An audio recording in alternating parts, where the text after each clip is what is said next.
So another area where we need to have this kind of resistance at the local and state levels as well as at the federal level is in the educational field, particularly regarding this monstrosity and abomination called Common Core.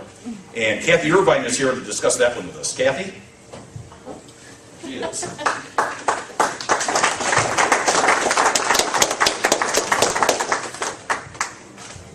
Well, I'm going to be speaking about Common Core, and I'm not sure if anybody out there really knows what it is. And I know I didn't hear about it until like 2 months ago.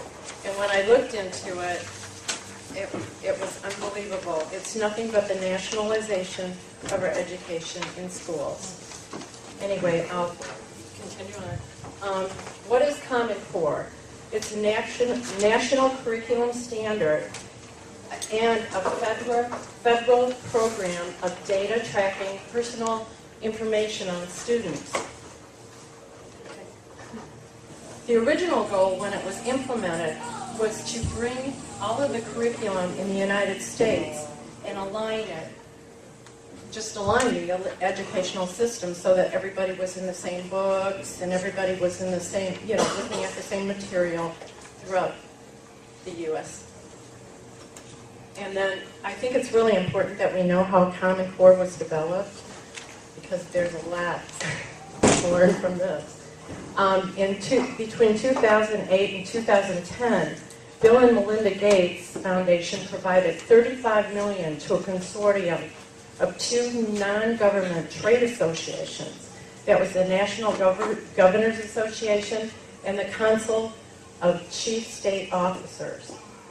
And the purpose of this was to develop a new education system, and they called it Common Core State Standard Initiative, and it was published in 2008. The American Reinvestment and Recovery Act that Obama signed in February 2009, which is a stimulus bill, he designated $4.5 billion executive earmark for the Department of Education with no strings attached. The Department of Education funded Race to the Top to cash-strapped states who competed for this money, but they had to commit to adopt the standard. The result of this scheme was that no review was given by the people or legislators, including Michigan. States were given 2 months to commit after this publication, and they adopted sight unseen instructional standards. Sounds familiar, kind of like Nancy Pelosi. And you have to read it to know what's in it. And then 42 states committed without state legislative approval. House Speaker John Boehner in April of 2011 included $700 million in a new Race to the Top earmark for the Department of Education. What we end up with is loss of local control plus loss of state control equals national-run schools. The broader plan is for the federal government to track your children from birth to participation in the workforce. The 2009 stimulus package included funds to construct a data collection system. The federal government data will track test scores, health, immunization, social security numbers, religious affiliations, voting status, blood types, bus stop times, dwelling arrangements, hair and eye color, weight, dental status, and over 100 other points of personal data on your children. In February 2013, the Department of Education announced a new monitoring techniques, which include MRI brain mapping functions, cameras to judge facial expressions, electronic seats to judge their posture, pressurized computer mouse biometric wrist wraps, fingerprinting, iris patterns, and voice print, and then the last DNA sequences. All this tracking is going to be collected in state data and placed in a national, federally funded consortium. The centralized database is an alliance between Bill Gates and In Bloom. The purpose of this data is to make decisions about their educational path and align them with the workforce.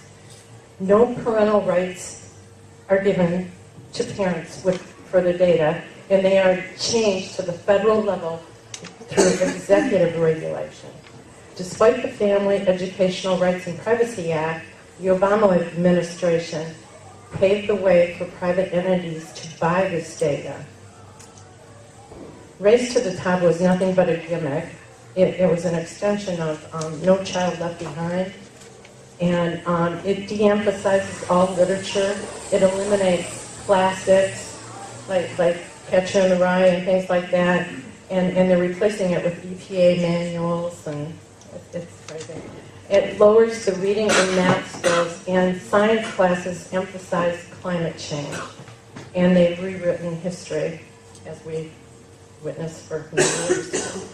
The usual suspects in this dangerous, unconstitutional system are Obama, of course, Bill and Melinda Gates, Arne Duncan, who was the CEO of Chicago Public Schools and friend of Obama, who's now our Secretary of Department of Education, and Bill Ayers, who we all pretty much believe me. Common Core is based on the United Nations Agenda 21 Sustainable Development Indoctrination Education is what it is. In Oakland County, Common Core is being actively implemented in our schools at this time.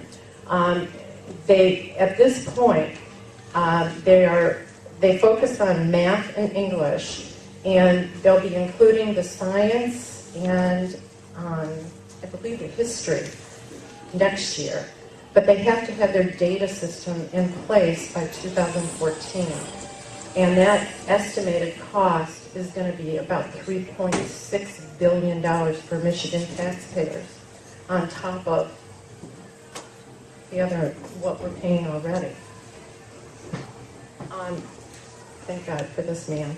State Representative Tom McMillan included an amendment to the fund Common Core in the Department of Education budget. It was just last week, and it passed in the House, and now it's going to go to the Senate. And at the end of May, they're going to be voting on this again, and it's really important that you contact your state senators so that they defund this. And it's only defunded for 1 year. So as a result of that,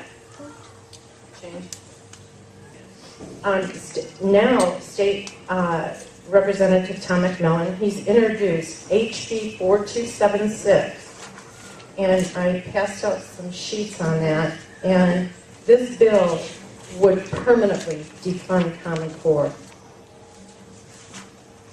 From the Communist Manifesto, Karl Marx said, I think this is good to keep this in mind, the education of all children from the moment they can get along without their mother shall be in state institutions at the state's expense.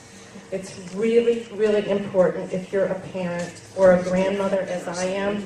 I have 5 little kids, school-age grandkids, and to me, I mean, I'm fighting for their liberty. And when I look at what is happening in this country, it's really important that we all get involved within our cities and county. Contact your state representatives. Contact them. They listen.